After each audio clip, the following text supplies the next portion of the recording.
Have you ever wondered what games you should keep or you should lose?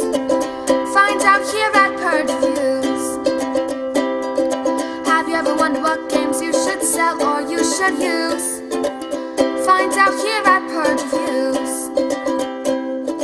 Find out on our top 10 list what games you cannot miss. Don't forget to subscribe to Purge Reviews.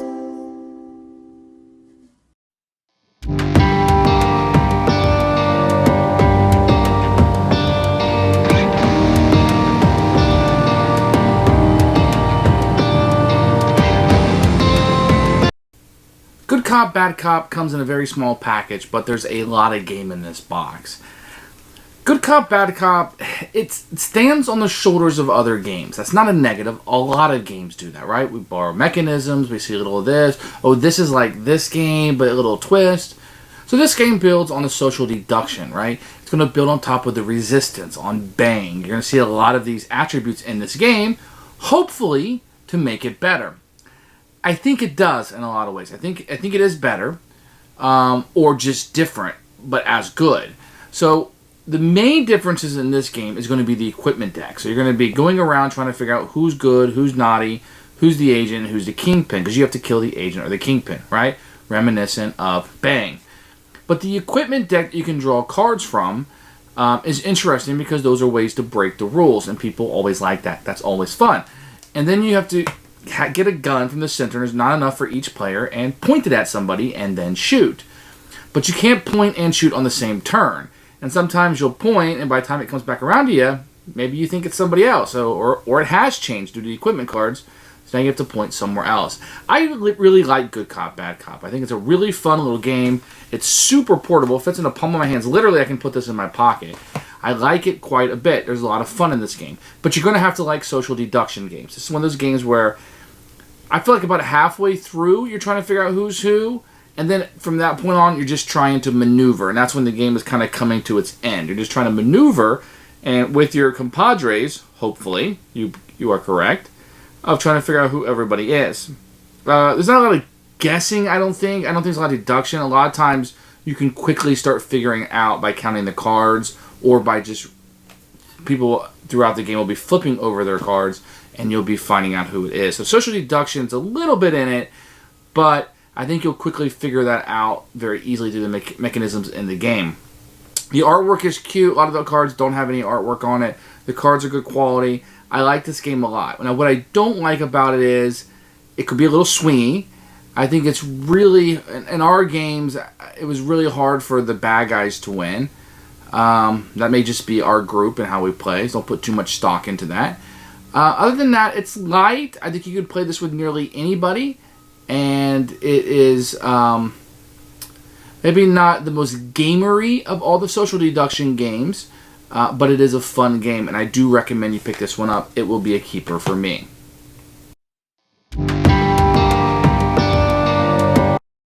This little box right here is all the components for Good Cop, Bad Cop. You can literally stick this little thing in your pocket if you wanted to. And it plays just like a card of deck. Here's going to be everything. Every component in it is a card. You're going to have your weapon cards, your gun cards. This is the one that tells you whether you're crooked or honest. The card stock is okay. I mean, you don't really move these around a whole lot, so it's fine. There's the kingpin. You can see the artwork is cartoony, but it looks good. You don't want something like this to be too real. You're going to have a number of equipment cards. Now, these will give you little powers. The art is nearly non-existent on it, and the font is really big, which is nice. Some more guns. This is the wounded cards, and then the rules are printed like right here. And this is the one that you'll pass around and tell you the action. This is brilliant that the actions here will show you, and you pass this around so you can see it right in front of you. The other side of these, and these are the same cards, you can see the equipment cards. There's a little bit of new artwork, but for the most part, nothing to write home about. But the backs of them are very colorful and look nice. That's the components. Not a lot to say. It's just a deck of cards.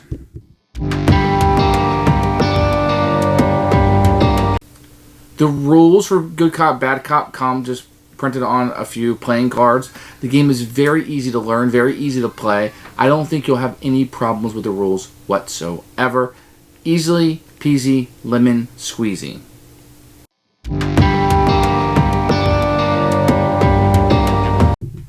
first thing to understand when you're playing this game is to understand how your identity works. If this is player 1's identity up here, he has more honest cards than crooked, so he is an honest player. This is player number 2. He has more crooked cards than honest, so he is honest. If player 2 had 2 crooked cards and an agent, the agent is always good regardless of how many crooked cards you had. The same thing would go here. This guy would be crooked because he's the kingpin. The kingpin is always dishonest. So if you switch this, the agent's still good, the kingpin is still bad. So once you have your identity set, then the game will begin. And when you start the game, you will be flipped over like this, and you can never change the order of these cards. So there's 4 possible actions that you can take on a turn. The first action is you can just look at somebody's integrity card, see who they are, put it back down.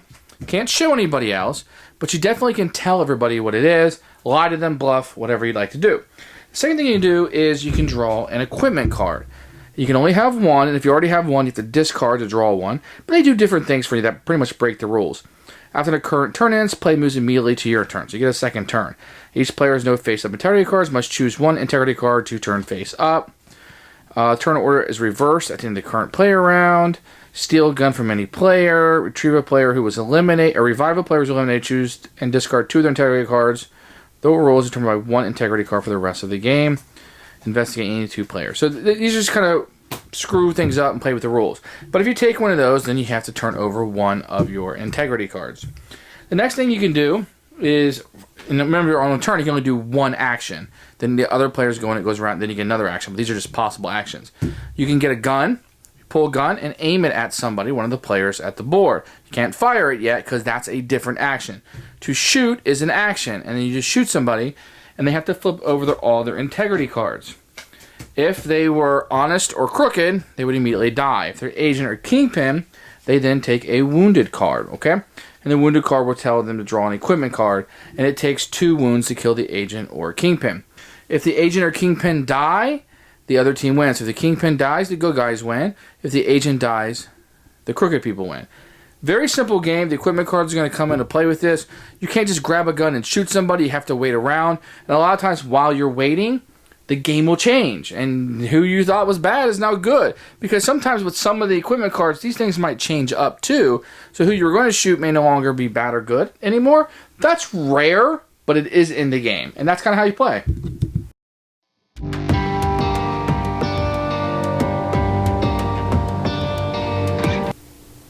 Who should buy this game? I think this game should be bought by most gamers. I think this is a little portable game. You know, you can take this anywhere from like a Cub Scout or Boy Scout outing to a church event to playing with your buddies to playing at Thanksgiving. I think most people are going to have fun. It entices a lot of laughs because, oh, you were this, you tricked me for that, and that's going to be a lot, or that card you did. It almost, I don't want to say it's a storytelling game because it's not, but it brings out memories and stories when you play it, that aha moment, you know? And that's going to be here. So I'm highly recommending this to most gamers. If you're watching this video, this is probably one you should have in your collection. It's a keeper for me.